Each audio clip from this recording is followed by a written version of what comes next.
Bon, on y va? Je t'aime mon amour, je t'aime mon amour. 4.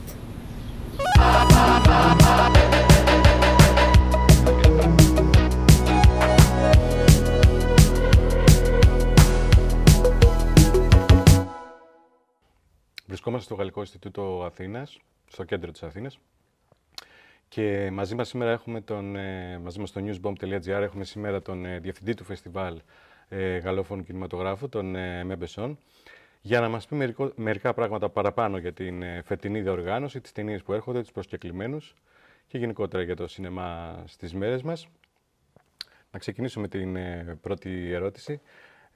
Θα ήθελα πρώτα έτσι λίγα λόγια για το φετινό φεστιβάλ που είναι το 24ο και ξεκινάει στις 2 Απριλίου και τι θα δούμε δηλαδή και αν μπορούμε να ξεχωρίσουμε κάποια πράγματα τα πιο έτσι σημαντικά που φιλοξενεί η φετινή διοργάνωση. Donc cette année, il y aura, comme d'habitude, beaucoup de films, mais pas seulement. Nous avons la chance d'avoir en fait une carte blanche à une école de cinéma, qui n'est pas seulement une école de cinéma, mais qui est aussi une école de photographie et une école sonore. Et donc, il y aura des événements spéciaux autour de cette carte blanche. Bien entendu, nous aurons aussi une délégation de cinéastes, de comédiens, qui accompagneront leurs films, et également un cycle thématique qui cette année, en raison des Jeux Olympiques de Paris, qui seront organisés cet été, sera dédié à la ville de Paris. Un cycle thématique qu'on a intitulé Paris sans clichés et dont on espère qu'elle fera redécouvrir ou découvrir au public grec des visions différentes de la ville de Paris. Θα θέλαμε να μας πείτε ποιοι είναι οι φετινοί καλεσμένοι της διοργάνωσης. Alors cette année, on aura la chance d'accueillir le réalisateur Cédric Kahn, à la fois pour le film d'ouverture, Making of, mais aussi pour le procès Goldman. Donc voilà pour ce réalisateur. On accueillera également 2 jeunes cinéastes françaises, Iris Kaltenbach, qui a réalisé un film qui s'appelle Le Ravissement, et Anaïs Télène, qui a réalisé L'Homme d'Argile. Et ce sont 2 premiers films qui ont été très repérés en France par la critique et par le public. On aura également la chance d'accueillir un réalisateur franco-grec qui s'appelle Takis Kandilis et qui viendra présenter son film L'enfant qui mesurait le monde. En fait, c'est une adaptation du livre de Metin Arditi. Et c'est un film qui a été tourné en Grèce et qui est donc une coproduction. Et puis enfin, nous accueillerons un comédien, Raphaël Personnaz, qui joue Ravel dans Boléro, un film donc biographique. Au-delà de ces comédiens, de ces cinéastes, on aura également la chance d'avoir une délégation de l'école Louis Lumière, dont je vous ai parlé, avec à la fois le directeur de l'école, mais aussi des étudiants qui viendront présenter des travaux photographiques, sonores, cinéma. Et puis, on a bien entendu, comme chaque année, un jury qui est composé de personnalités franco-grecques du cinéma, mais pas seulement. Si vous voulez que je donne quelques indications sur le jury, le président du jury est Yorgos Arvanitis, un directeur de la photographie grec qui vit en France depuis une quarantaine d'années. On a également la critique de cinéma Polly Lykourgou, un jeune cinéaste grec, Thanassis Nofothistos, et puis un comédien, Polydoros Vouiazis, mais également une comédienne française, Mylène Jampanoy, et un sportif, puisque, comme je le disais, cette année, ce sont les Jeux Olympiques de Paris, donc Christian Carambeu fera partie du jury cette année. Για ποιο λόγο πιστεύετε ότι άντεξε τόσα χρόνια αυτή η διοργάνωση και έγινε θεσμός? Είμαστε στην 24η χρονιά που διοργανώνεται. Bon, tout d'abord, on peut dire qu'il y a des festivals de films français, francophones, organisés dans beaucoup de pays dans le monde. Mais il est vrai que ce festival en Grèce est particulier parce que, en fait, très important, aussi bien par le nombre de films qui sont présentés, par le nombre de salles partenaires, de villes, mais aussi par son public. Enfin, à titre très personnel, je pense que ce qui explique cette situation, c'est d'une part, effectivement, la production cinématographique française et francophone qui est quand même très diversifiée et en fait, voilà, qui chaque année propose énormément de films. Ça, on peut le dire, en Europe, en tout cas, la production francophone est l'une des plus fortes. Et par ailleurs, en Grèce, il y a une très forte francophilie. Si ce n'est une très forte francophonie aussi. Moi, je suis très surpris de rencontrer très régulièrement des partenaires qui parlent un français parfait, qui ont des rapports avec la France. Donc, je pense que c'est cette conjugaison de facteurs qui est peut-être la principale explication.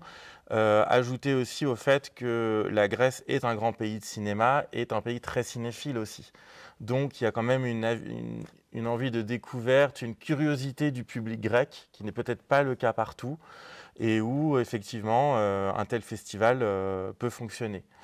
Voilà pour ma part. Après, j'ai aussi rencontré différents de mes prédécesseurs, aussi bien Élise Jalado, Théo Koutsaftis, mais d'autres collègues qui en fait gardent tous ce souvenir du festival en fait par rapport à leur expérience ici à l'Institut français d'Athènes et se sont tous beaucoup engagés pour ce festival.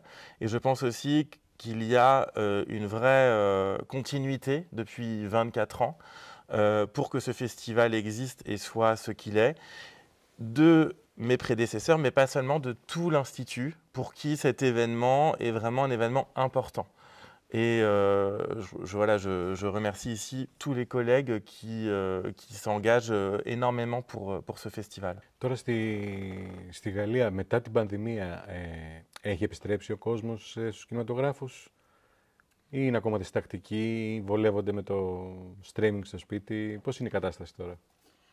Effectivement, c'est une question qu'on s'est beaucoup posée pendant la pandémie, de savoir si le public reviendrait en salle.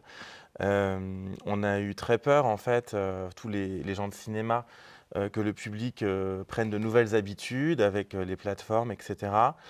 Pour ce qui est de la France, on observe depuis maintenant 2 ans un retour à la fois progressif mais assez fort du public en salle, à tel point qu'en fin d'année 2023, on arrivait à peu près au même chiffre de fréquentation des salles qu'avant la pandémie. Je crois que la France fait ici figure d'exception en Europe. En tout cas, peut-être un des seuls pays qui aurait récupéré quasiment intégralement son public. J'espère que ce mouvement va être observé dans d'autres pays. Je pense qu'on peut aussi l'expliquer par tout le travail qui est fait en France, à la fois de maillage du territoire, c'est-à-dire qu'il y a une salle de cinéma à proximité d'à peu près tout le monde, mais également tout le travail d'éducation au cinéma.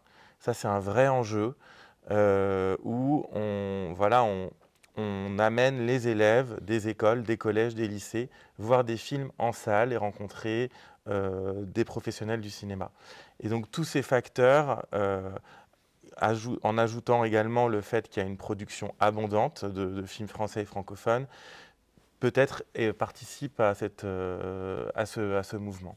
Υπάρχει κάποιος σκηνοθέτης ή κάποια σκηνοθέτρια στη Γαλλία ή ηθοποιός ή γυναίκα ηθοποιός που εσείς ξεχωρίζετε και πιστεύετε ότι πρέπει να δώσουμε λίγη ιδιαίτερη προσοχή, θα μας απασχολεί στα επόμενα χρόνια? Je pense notamment à une cinéaste de Martinique qui s'appelle Eusanne Palsy. Et c'est une cinéaste très importante pour l'histoire du cinéma francophone, et pas seulement. Elle a réalisé des films très importants, notamment Rue Cazenègre, un film particulièrement intéressant sur l'histoire des Antilles, également Une saison blanche et sèche, qui se passe en Afrique du Sud. Et c'est une des rares cinéastes noires françaises à avoir été nommée pour les Oscars.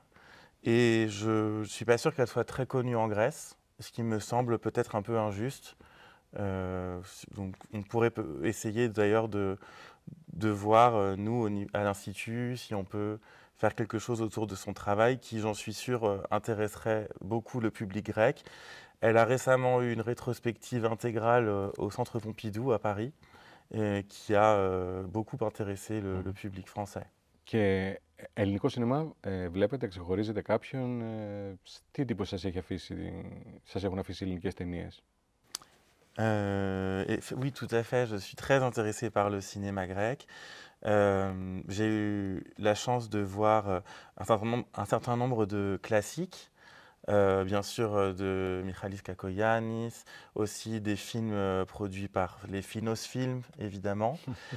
Plus récemment, tout le travail de Panos Koutras, qui est très intéressant. Donc également de la documentariste Eva Stefani, dont j'aime beaucoup le travail. Donc je suis avec grand intérêt le travail des cinéastes grecs. Et d'ailleurs, je dois dire qu'on les invite régulièrement à l'Institut, nous proposer des cartes blanches. Récemment, on a invité Angelos Franzis, par exemple, qui est venu présenter 3 films de son choix ici à l'Institut. Mais c'est une formule qu'on va reconduire, puisque l'idée est de revisiter la cinématographie française et francophone à travers le regard de cinéastes grecs. Voilà. Donc, pour répondre à votre question, oui, tout à fait. Ευχαριστούμε πολύ. Παρακαλώ.